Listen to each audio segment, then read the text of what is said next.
Thanks for your patience. I think everyone is extremely eager to see Dr. Jengudo. Welcome the star of our show, Dr. Jengudo.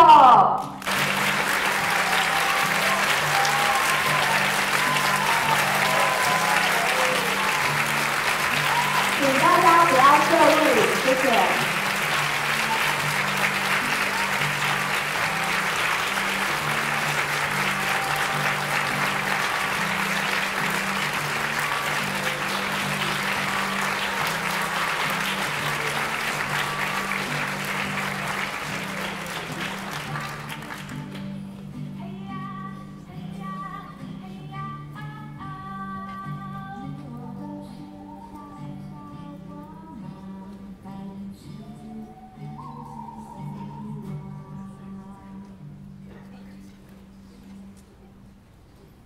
Before inviting Dr. Jengudo onto the stage, I want to share with all of you a meaningful video regarding the 20th anniversary since the establishment of Jengudo Institute of Taiwan.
Giant 20-foot wings of fabric that are handmade by everyone. Once a year we circle the world, saying, ain't it time to bury the guns? Our time has come, and we have begun to circle the world.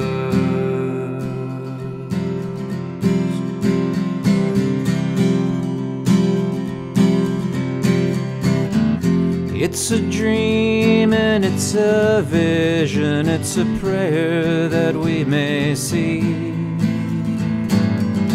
When every person, every creature will be treated with dignity.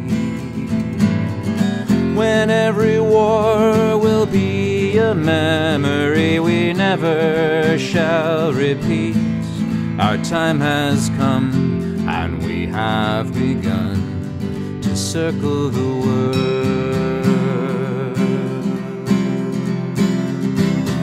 What if we could circle the world, flying peace doves beneath the sun? giant 20-foot wings of fabric that are handmade by everyone. Once a year we circle the world, saying, ain't it time to bury the guns? Our time has come, and we have begun to circle the world.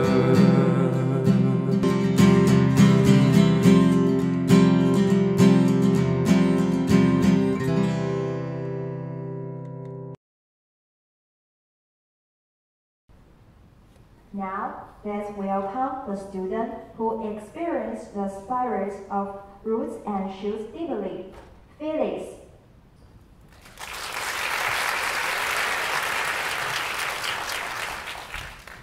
Ladies and gentlemen, welcome. It is my greatest honor and pleasure to introduce Dr. Jane Goodall before she delivers her talk. Dr. Jane is not only the world's most famous primatologist, she is also the world's most dedicated activist. For more than 30 years, she has been traveling non-stop, 300 days a year, around the world to talk about her work and her dreams. What are her dreams? To inspire whole new generations of young people, to inspire us to take action in making the world a better place for the animals, for the environment, and for each other.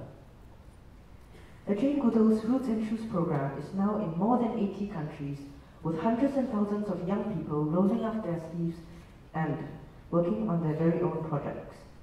I used to ask my mother what would happen when Dr. Jane retires. I now know the answer, and I entreat everyone to think of their own.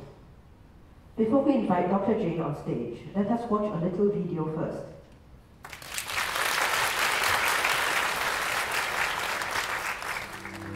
It's been an amazing journey, this life of mine.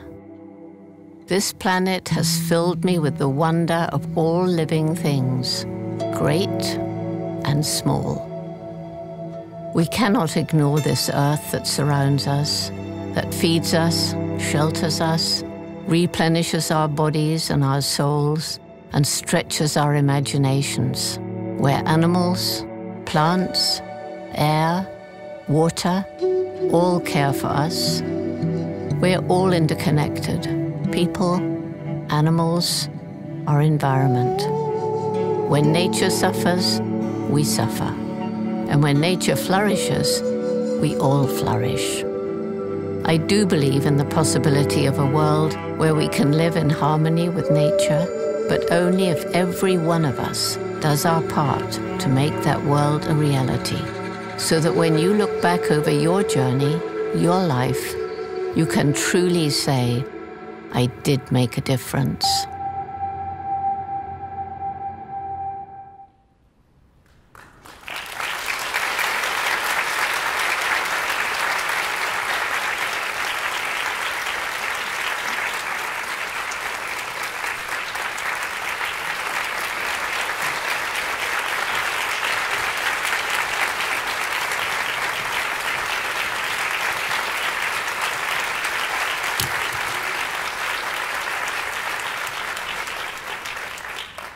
Good evening, everybody.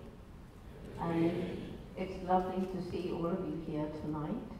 And I was especially moved to be introduced by Kelly's son, whom I've known since he was a tiny little boy. And now he behaves like an adult. He's only 14. Well, when I look back over my life, you know, I'm 84 years old now, nearly 85, I wonder how I got to be the person I am today. I wonder why it is that as I travel around the world, everywhere there are people who want to come to my lectures and meet me. I think the point is that as we travel along life's path, we meet so many people who help us along the way. And wherever I go, I meet such special people who enable me to do what I do. And there are some of those people here tonight. And first of all, I want to thank the board members of the Jane Goodall Institute. And I especially want to thank Boone, who was our first chairman, who helped to start JGI Taiwan and then became global chair.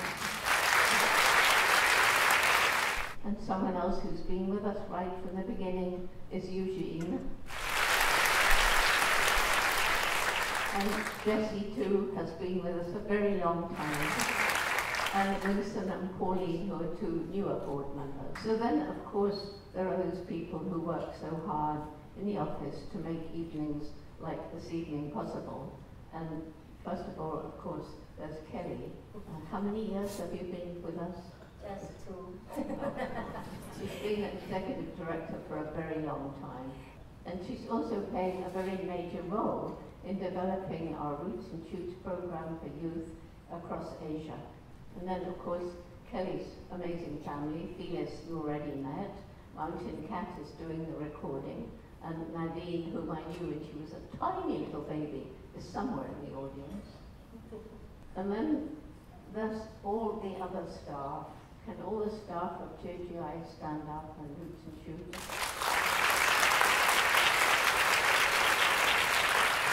And then all the volunteers, many of them outside, selling things, and I want to thank all of them very much. So, and then there's all of you who've come here tonight. Thank you for being here. This happens all around the world. Wonderful people working, volunteering to enable these visits of mine to different countries each year. So I think at this point, I want to give you all my typical special greeting. I know some of you will expect it. The sound you would hear if you came with me to Gombe National Park in Tanzania and were lucky enough to hear the chimpanzees greeting the day.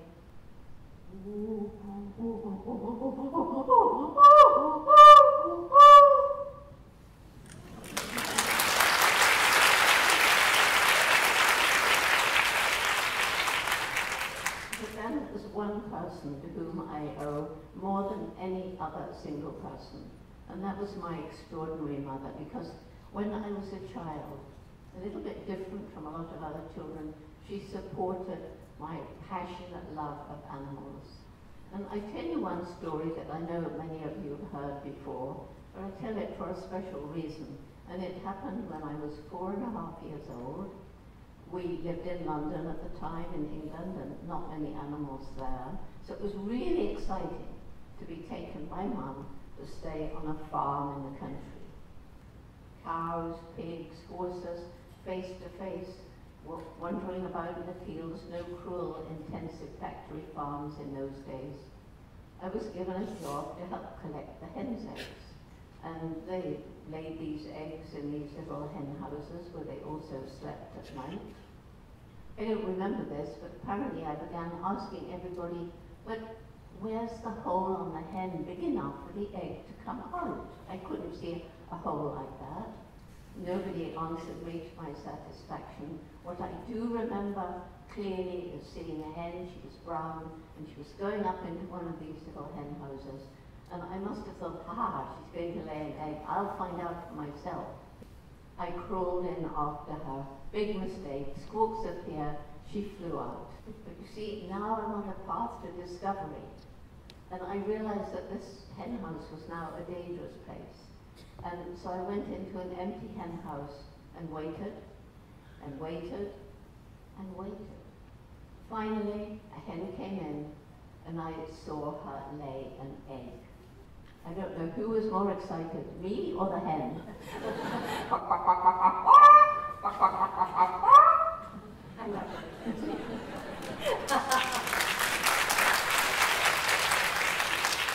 So I had waited in that hen house over 4 hours. My parents did not know where I was. They even called the police. And it was getting dark, and well, towards the end of the day anyway. And you can imagine how worried my mother was. And yet, when she saw this excited little girl rushing towards the house, instead of getting mad at me, how dare you go up without telling us, she saw my shining eyes and sat down to hear the wonderful story of how a hen lays an egg. The reason I tell that story is because isn't that the making of a little scientist? The curiosity, asking questions, not getting the right answer, finding out for myself, making a mistake, not giving up, and learning patience. It was all there in that little 4-year-old child, and a different kind of mother might have crushed that early exploration, and I might not have done what I've done. A lot of young people today find it hard to imagine that when I was a young person growing up in England, there was no television. It hadn't been invented. There were no laptops, there were no tweets, anything like that. We had the radio and we had books. When I was growing up, when I was 5 years old, the war broke out, the Second World War, and Mum, my sister, and I went to live with my grandmother. And my mother nurtured this passion of mine, this curiosity of mine.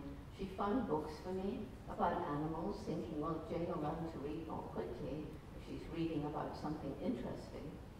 We had very little money. My father was fighting in the army, and I used to spend hours in a second-hand bookshop. And when I was 10 years old, I found a little book I still have, and it was called Tarzan of the Apes. And of course, I fell passionately in love with this glorious Lord of the Jungle. And what did he do? He married the wrong Jane. Well, of course I knew he wasn't a Tarzan, but that's when my dream began. I will grow up, I will go to Africa, I will live with wild animals, and I will write books about them. Everybody laughed at me. How will you do that? There's a war. You don't have any money.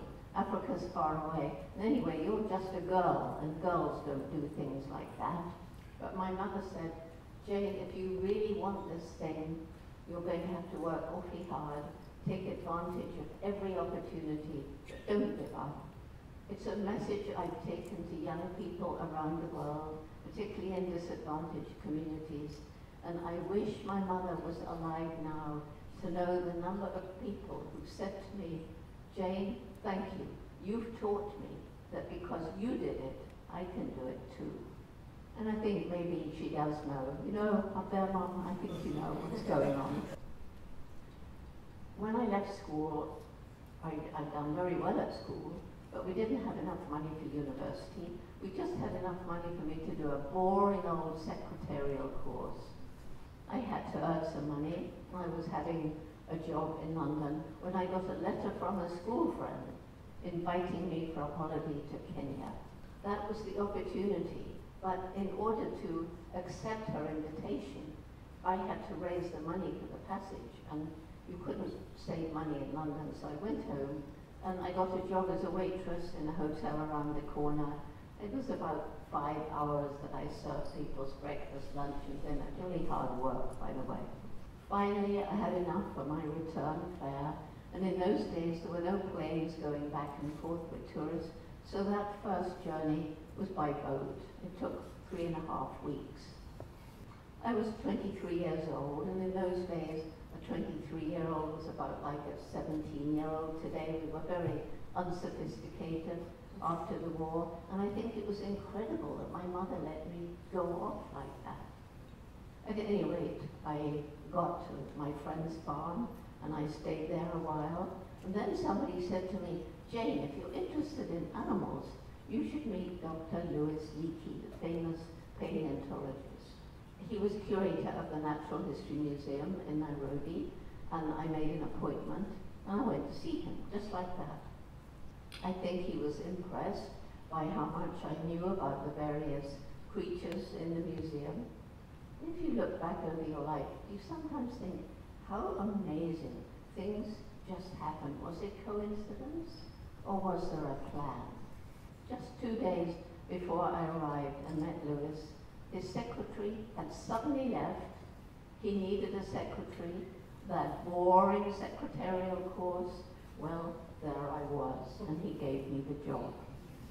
That led to his offering me the opportunity to go and live with and learn from not just any animal, but the one most like us, the chimpanzee. It was my dream come true, off to Tanzania, Tanganyika in those days, to the Gombe National Park, to learn about our closest living relatives. Nobody had studied chimpanzees before, There was no protocol for me to follow. But fortunately, I spent hours and hours when I was a child out in nature, watching animals, learning about them, learning patience. The biggest problem was the chimpanzees had never seen a white ape before, and we are apes, and they would take one look and vanish into the forest. I knew that if I could be there long enough, I would win their trust, but we only had money at that time for 6 months, and the days turned to weeks, and the weeks turned to months, and I was getting more and more depressed that I wouldn't have learned anything exciting before the money ran out. That would be the end. Meanwhile, one of the chimpanzees, whom I named David Greybeard, with a beautiful white beard, he began to lose his fear of me before the others. And it was David Greybeard who, on that never-to-be-forgotten day, taught me that chimpanzees can use and make tools. He was breaking off grass stems and pushing them down into a termite mound, and then picking the termites off with his lips. Sometimes he picked off a leafy twig, and then he had to remove the leaves before he could use that as a tool. If you saw that today, it wouldn't be exciting at all, because we now know that many mammals and birds, and even some insects, can use tools. But back then, it was thought by science that humans and only humans use and made tools. And it was that observation that enabled Louis Leakey to approach the National Geographic Society in the US and ask them if they would continue support of my research when that first 6 months' money ran out. And not only did they agree to fund the research, but they sent out a filmmaker, photographer, Hugo van Lauwijk, to record what I was learning about the chimpanzees. It was Hugo's early film and photographs that brought the work of Jane and the Chimps to the people first in America and then around the world, with his films, with his stills in the National Geographic magazines. And so clearly, two people who have really helped me along my path to who I am today were Louis Leakey and Hugo van Lauwijk. And especially Hugo became my first husband and the father of my son and the grandfather of my 3 grandchildren. So clearly he played a very important role in my life. So with money now assured, I could settle down, I could relax and start to get to know the chimpanzees better and better. And because of David Greybeard, it was almost as though he was introducing me to his friends in the forest. And if he was there, instead of running away, they must have thought, well, he's not afraid, so she can't be so dangerous after all. So I began to learn all the different individuals with their personalities, and I began to learn more and more about their behavior. Most striking was how like us they were, and in their non-verbal communication, kissing, embracing, holding hands, patting one another, swaggering, shaking their fists. In fact, some of the males competing for dominance with their swaggering behavior remind me very much of some politicians today. In chimp society, there are good mothers and bad mothers, and if we look back now over all the years, it's very clear that those good mothers who are protective and above all supportive have offspring who do better. Their sons are likely to rise to a higher position in the hierarchy and probably sire more offspring.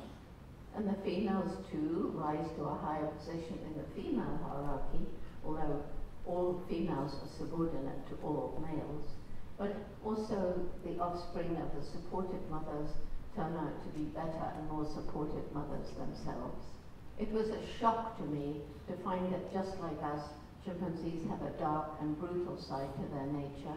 They're even capable of a kind of primitive warfare, but they're also capable of love, compassion, and altruism. I'd been in Gombe about 2 years, and I got a letter from Louis Leakey telling me I would have to get my own money when he was no longer around, and I needed a degree, and there was no time to mess about with a BA. I had to go straight for a PhD, and he had me a place to do a PhD in animal behavior in Cambridge University. I hadn't been to college. You can imagine I was nervous. I was particularly nervous at these erudite professors. So can you imagine how I felt when many of them told me I'd done everything wrong? I shouldn't have given the chimpanzees names. That wasn't scientific. They should have had numbers. I couldn't talk about them having personalities or minds capable of thinking, and certainly not emotions, happiness, sadness, fear, and so on. Those were unique to us. It was actually thought that there was like a sharp line between us humans on a pinnacle of evolution, separated from all the other animals. Well, fortunately, it wasn't only the chimpanzees who taught me that this couldn't be true. It was my childhood teacher. And that teacher taught me, of course animals have personalities, minds, and emotions. And that teacher was my dog. You can't share your life in a meaningful way with any animal, a dog, a cat, a cow, a pig, a bird, I don't care, and not know that those professors in this respect were completely wrong. Well, fortunately, the chimps are so like us, not only in behavior, but in biology, so that the composition of DNA in humans and chimpanzees differs by only just over 1%. So along with this information and all my behavior observations and Hugo's film, the scientific mindset began to crumble. It came to be accepted we humans are not, after all, the only beings with personalities, minds, and feelings. We are part of and not separated from the rest of the animal kingdom. At any rate, I got my PhD. I went back to Gombe. I built up a research station. I was spending hours each day out in the rainforest, understanding about the interconnectedness of all the species, making up this magical web of life. I think they were, without question, the best days of my life. They were more than I had dreamed of as a child. They were just magical days. I felt a great spiritual connection when I was out in the rainforest. So why did I leave? In 1986, there was a conference which I helped put together to bring the different scientists studying chimpanzees by then in different parts of Africa. It was a conference where we hoped to talk about differences in behavior in different study sites. Was there, as I believed, chimpanzee culture? Turns out, yes, there are differences which we can ascribe to cultural differences. We had a session on conservation, and it was an absolute shock to find that in all these different study sites, forests were disappearing, chimpanzee numbers were dropping. It was the beginning of the bushmeat trade, the commercial hunting of animals for food. Human populations were growing, needing more space for living, for growing their food, moving deeper into chimpanzee habitat with their cattle. Big foreign logging companies and mining companies were also moving into chimpanzee habitat, bringing with them human disease. Chimpanzees, so like us, they're susceptible to all infectious human diseases. We also had a session on conditions in some captive situations, and I will never forget secretly filmed footage of our closest living relatives in medical research labs. Highly intelligent, highly social beings in 5-foot by 5-foot cages, maybe for life. Because their bodies, their biology is so like ours, that scientists thought, here's the perfect way for us to learn more about human disease and cures and vaccines. Scientists who refuse to think about the fact that emotionally and psychologically they're so like us as well. At any rate, I went to that conference as a scientist. I left as an activist. It's something that just happened. I didn't make a decision. I just left knowing I had to do something, even though I didn't know what. I managed to get some money to go to 6 different countries where chimpanzees live because I felt I needed to learn for myself what was happening. I don't think you can talk meaningfully about anything unless you have first-hand experience. I also managed to get permission to go into some of the medical research labs and began a dialogue that has eventually led to chimpanzees no longer being used in medical research. And I learned a great deal about the problems facing the chimpanzees in Africa, but I also learned a great deal about the problems facing so many of the African people, the crippling poverty, the lack of good health and education facilities.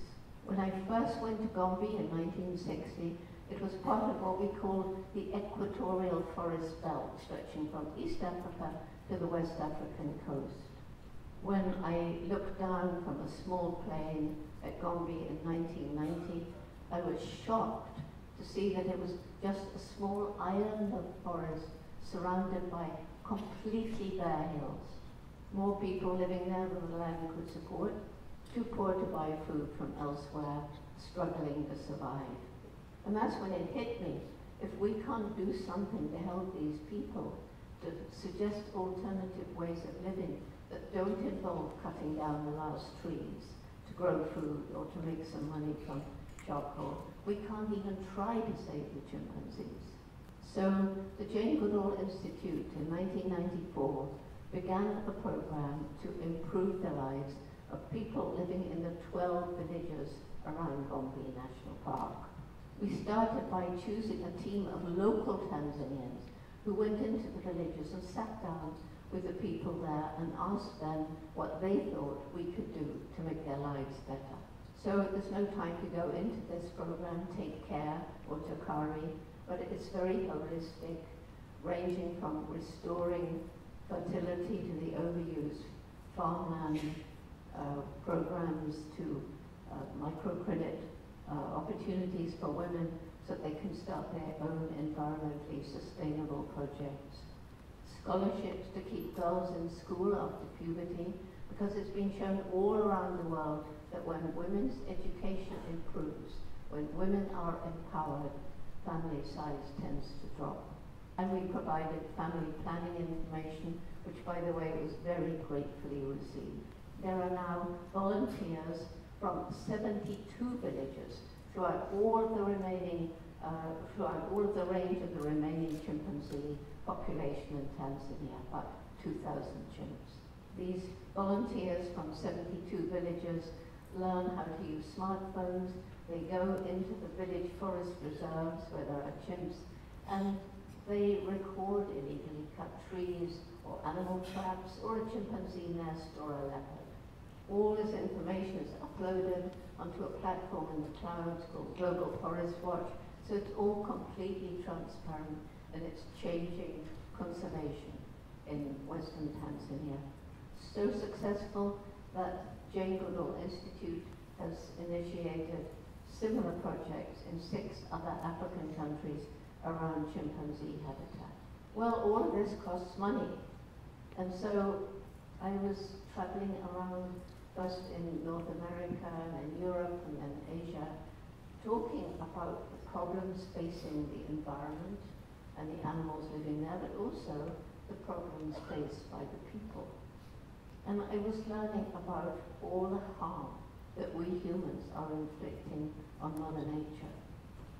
The deforestation, the pollution of air, water and land, particularly terrible in the oceans, the reckless burning of fossil fuel emitting carbon dioxide into the atmosphere, the ever-growing human population, the unsustainable lifestyle of so many of us.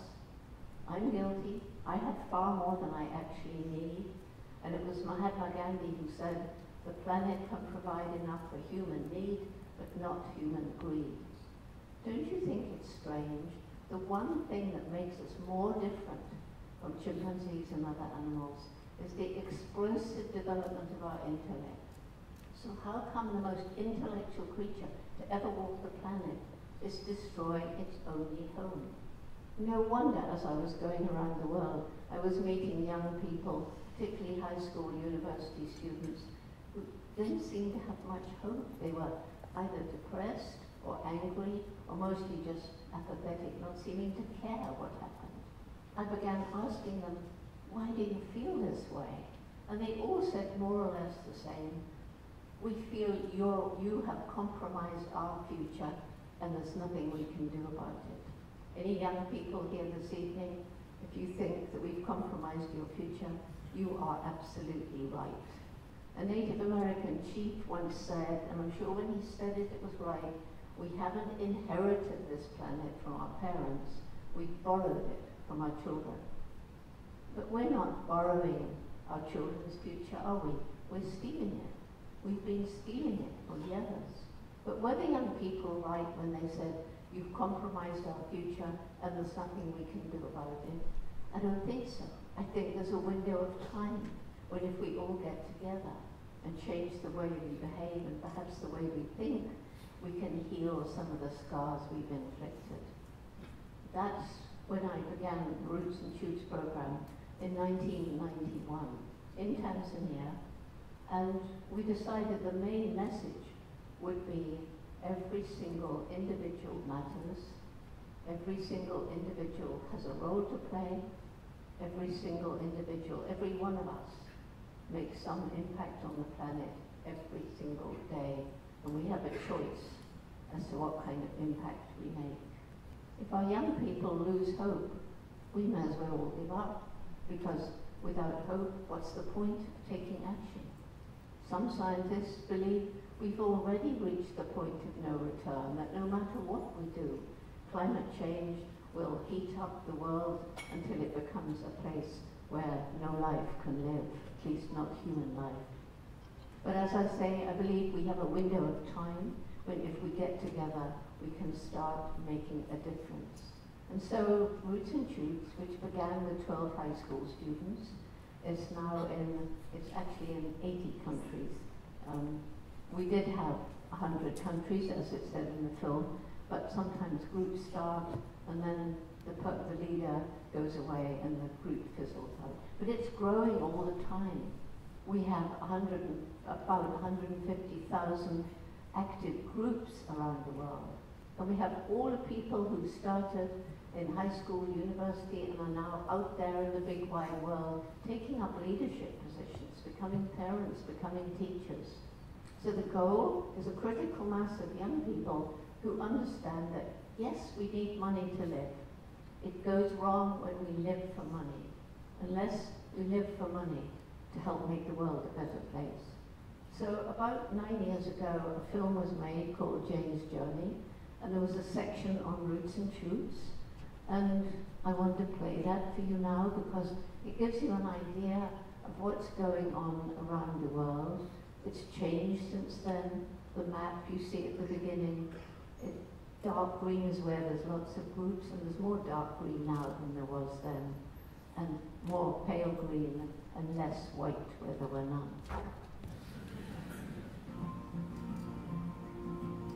Some people think it's far away.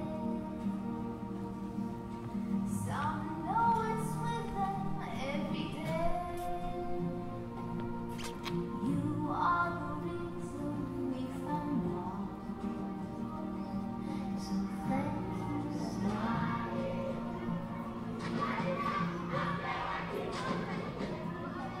There are mountains that can blow it away on the wind.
that gives you some idea, and the reason it's so exciting is because the young people can choose their own projects. And so, you know, I care about all animals, and if you look around the world, there are young people who care about all the different animals. I came to Taiwan for the first time in 1996, and I have seen so much change since that time. When I first came, there was the beginning of the environmental movement. People were beginning to realize that if you destroy your own environment, you destroy your own future. At any rate, it's the Roots and Shoots program that gives me the greatest reason for hope. Everywhere I go, as you saw in that little video, there are young people with shining eyes wanting to tell Dr. Jane what they're doing to make the world a better place. Wonderful programs in Taiwan where children in schools are planting gardens of native plants, and many of these are attracting butterflies, and Taiwan used to be the land of the butterflies, and now hopefully through Roots and Shoots with corridors through the different schools, once again the butterflies can come into their own. And young people, when they know the problems and they're empowered to take action, when we listen to them, they are changing the world. They're so full of energy and enthusiasm and dedication. And we're able to link the young people up around the world, occasionally face to face, but usually it's through Skyping or some such, so they can share their passion and they don't feel alone anymore. I remember going with you, Kelly, and we went to, I don't remember where it was, but it was kind of a little rural area, and there were several Roots and Shoots groups gathered, and one little girl started to cry, and she said, I love dogs, and my parents think it's stupid, and I do love dogs, but I don't know what to do. So I said, is there anybody else out here who loves dogs? And I would say about 12 hands went up. And so when I left, there were all these young people who loved dogs together, excited and planning what they could do. My next reason for hope is this extraordinary brain of ours. We are finally beginning to come up with technology that will enable us to live in greater harmony with nature, like clean, green energy. And it's true that our intellect is quite extraordinary. I mean, we designed a rocket that went up to Mars, and a little robot crawled off and took photographs and made it very clear that we don't want to go and live on Mars. And people are waking up to the fact we'd better do something about preserving this one beautiful planet that we have. And we have to use our brain not only for new technology, but we have to think about the way we live our lives each day and start thinking about the choices we make. What do we buy? Where did it come from? Did it harm the environment? Did it result in animal cruelty? If people around the world begin thinking and making ethical choices, we shall be moving towards a better kind of world. I think almost everybody knows that this reckless burning of fossil fuel is adding to the greenhouse gases and causing an acceleration of climate change. But there's another very important aspect of climate change that people either don't know about or they don't really want to think about. This is why I carry Cow around with me. And a very imaginative name, but she's called simply Cow.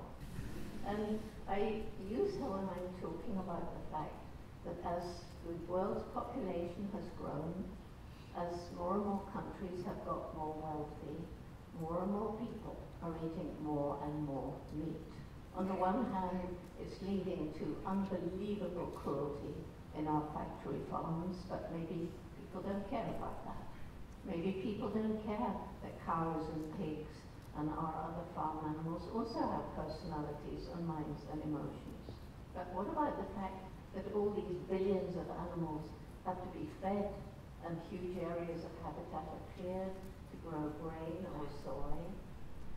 Masses of fossil fuel is used to take the grain to the animals to slaughter, and meat to the table. Changing vegetable protein to animal protein wastes huge amounts of water. Added to that, and that's why I take Carol, especially when I'm talking to children, food goes in one end and gas comes out the other. So that gas is methane, and that is a more virulent greenhouse gas than carbon dioxide. And finally, if people don't care about animals and don't care about the environment, well, to keep these poor creatures alive, they have to be regularly fed antibiotics. And the bacteria are building up resistance, and people already are dying from a simple scratch on a finger, these superbugs. So it's not just riding bicycles, it's also eating a little bit less meat.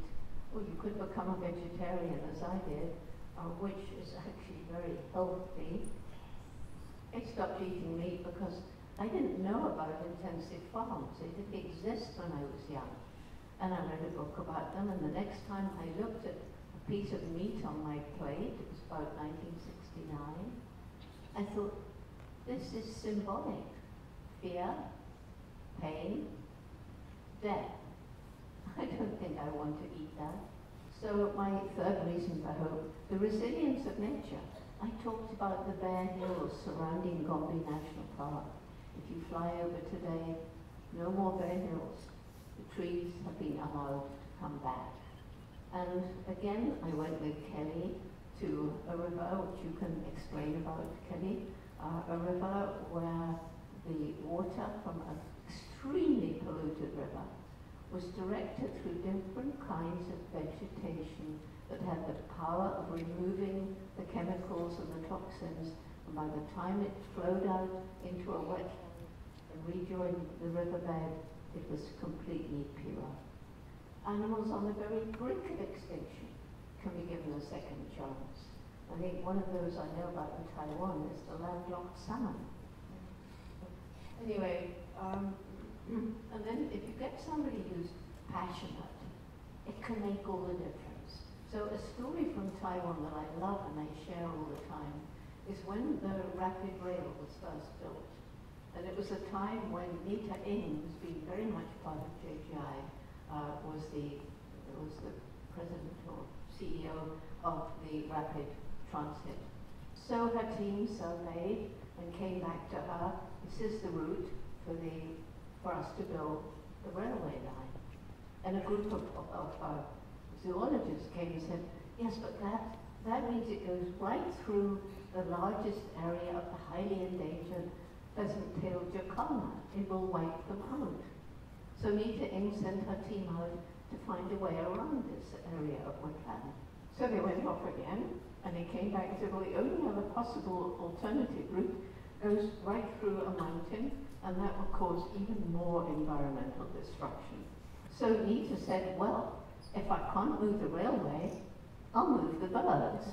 So she brought up a whole lot of sugarcane plantations, which had once been wetland, but had been drained, allowed the water to go back, compensated the farmers, and today there are more pheasant-tailed jacana in that new site than there were before the railroad was built.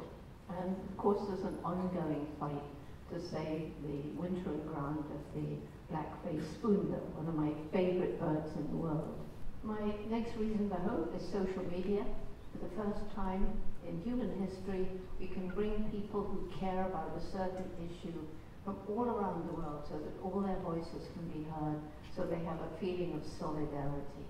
And then finally, my last reason for hope is the indomitable human spirit, the people who tackle what seems to be impossible and won't give up and so often succeed.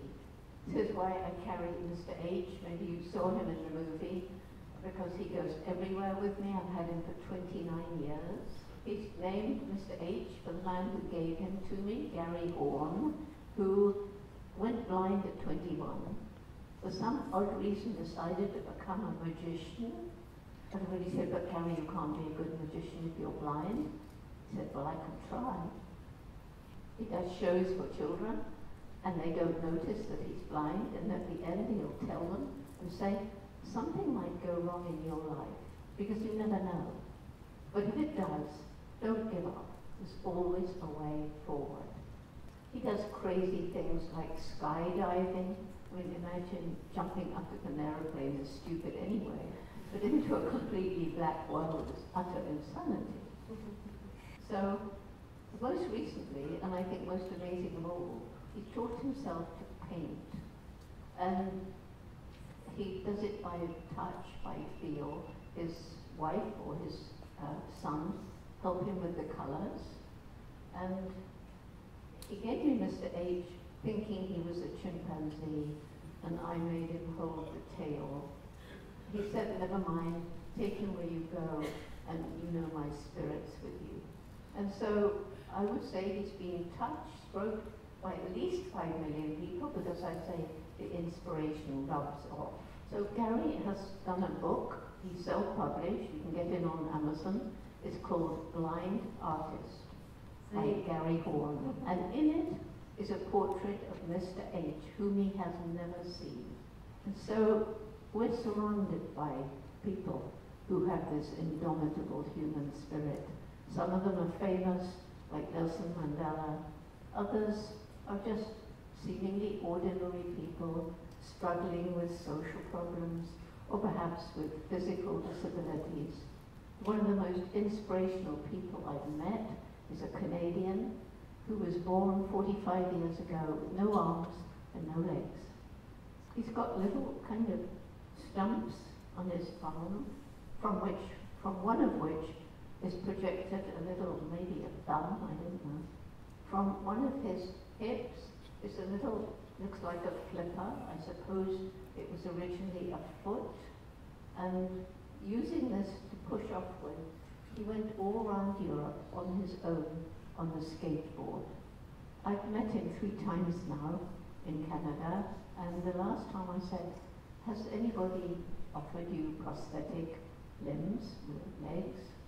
He said, yes, but I said no because I think maybe I was put together this way for a reason. But then he said, but maybe when I climb Mount Everest, I'll take them up on their offer. So those are my reasons for hope. The young people, the human brain, the resilience of nature, and the indomitable human spirit. So now we're going to end up with this little video that I know some of you have seen, but most people want to see it again. And it is, as I said, one of the most amazing things that's ever happened to me. Completely extraordinary. And when you watch it, just remember, I never met this chimpanzee until this day. And she came to us very, very sick baby. She was nursed back to life by our wonderful veterinarian, Rebecca. She got sick again, was saved by Rebecca, who gave the very first blood transplantation to Jim. And if you watch very carefully, which you wouldn't see if you weren't looking for it, at one point there's a little kiss. And at the end, I'll give you a tiny update, a 1-minute update. This is a really exciting moment for me. The Jane Goodall Institute's Chimpunga Chimpanzee Rehabilitation Center in the Republic of Congo has for years been caring for infants whose mothers were killed, mostly for the illegal bushmeat trade. Many of them are now fully grown. Recently, we acquired 3 large forested islands on the beautiful Quilu River, where we can release many of the chimpanzees from our overcrowded center. Then here is Wunda, and she nearly died, but thanks to Rebecca, she came back from the dead, and here she is about to come out into this paradise. She's the 15th chimpanzee to get her freedom. And we hope ultimately to have about 60 on the island. Today is the first time I've met Wunda. I talked to her on the boat, trying to reassure her. She must have wondered what was happening. None of us could predict exactly what she would do once the cage door opened.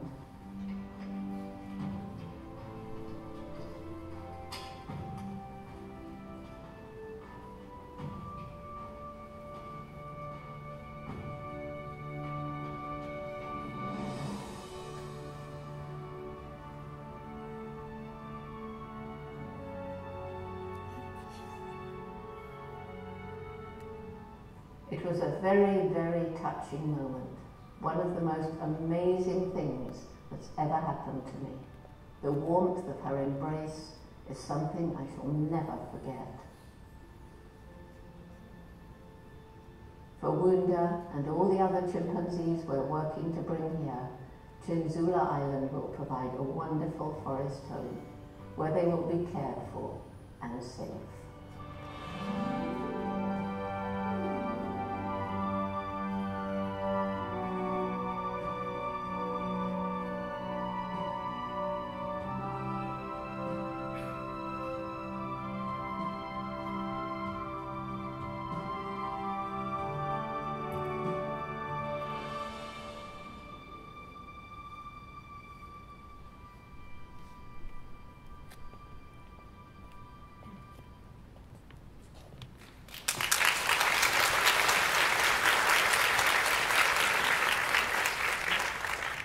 So the very short update. Wunda is now with a group of chimpanzees, 30 of them. She's the dominant female. She even dominates the males, although that will probably change. All of our chimpanzee females are on birth control. They have implants because, we've got 165 chimpanzees in this one sanctuary. It's very expensive, and there literally isn't any more space. And out of all of those transplants, from all of these females, only one has not worked, and that was Wunda's. Everybody's amazement, they went to the island one morning, and there was Wunda with a very tiny little baby, a female. She did extremely well. There was nobody to supervise her, but mother and child were doing well, and we called that baby Hope. So my last word is thank you all for coming. Thank you for listening, and to remember that every single day you live on this planet, you make some kind of impact, and you have a choice as to what kind of impact you will make. Thank you.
想